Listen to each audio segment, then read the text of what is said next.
Hi friends, இது உங்கள் Tamil info talkies. Tamil சினிமாவிலேயே காட்டுத்தீயா பரவிக்கிட்டு இருக்கிறது இப்போ ஜிவி பிரகாஷ் அண்ட் சைந்தவி டிவோர்ஸ் தாங்க. சைந்தவி என்ன சொல்கிறாங்கன்னா, அந்த நடிகருடன் அதிகமாக உறவில் இருந்தனால தான் நான் இப்போ இந்த முடிவை எடுக்கிறேன்னு சொல்கிறாங்க. ஸோ சைந்தவி, ஜிவி பிரகாஷ் இவங்க ரெண்டு பேருமே பார்த்தீங்கன்னா பள்ளி பருவத்திலிருந்தே இவங்க ரெண்டு பேரும் ஃப்ரெண்ட்ஷிப் காதலாக மாறிச்சு. காதல் கல்யாணத்தில் முடிஞ்சிச்சு. 7 வருஷம் கழித்து ஒரு பெண் குழந்தையும் பிறந்துச்சு. இப்போ அந்த குழந்தைக்கு 4 வயசாகவும் ஆச்சு. இவங்க ரெண்டு பேரும் சேர்ந்து பாடிய காதல் பாடல்கள் நம் தனிமையை இனிமையாக மாற்றுச்சு. இப்படி அவங்க கல்யாண வாழ்க்கையும் சந்தோஷமாக போச்சு. ஜிவி பிரகாஷ் பாடிக்கொண்டே படத்தில் நடிக்க ஆரம்பித்தார். அதிகருடன் நெருக்கமாக நடிக்க வேண்டிய காட்சிகள் இருக்கும். அதை எல்லோரும் ரசித்தாலும் காதல் மனைவியால் அதை ஏற்க முடியவில்லை. ஆனால் அதை அவர் சரி செய்யவில்லை. சைந்தவியுடன் டைம் ஸ்பெண்ட் பண்ணுறது கிடையாது. வீட்டுக்கும் சரியாக வர்றது கிடையாது. வந்தாலும் சரியாக பேசுகிறது கிடையாது. இவங்க இருவருக்கிடையே அதிகமான இடைவெளி அதிகமானது.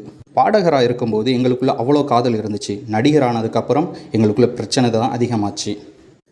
அதனால் நான் ஒரு சின்ன சண்டை போட்டுட்டு எங்கள் அம்மா வீட்டுக்கு போனேன். ஆனால் அவர் அதை கண்டுக்கிறவே இல்லை.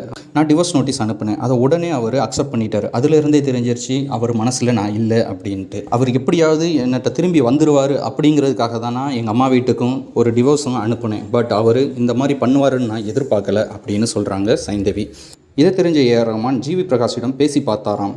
சைந்தவி நல்ல பொண்ணு, இழந்துராத, ஒரு பெண் குழந்தை வேற இருக்குது, அதனுடைய வாழ்க்கை என்னாகும் அப்படின்னு பேசி பார்த்தாராம். ஆனால் ஜிவி பிரகாஷ் கேட்கலையாம்.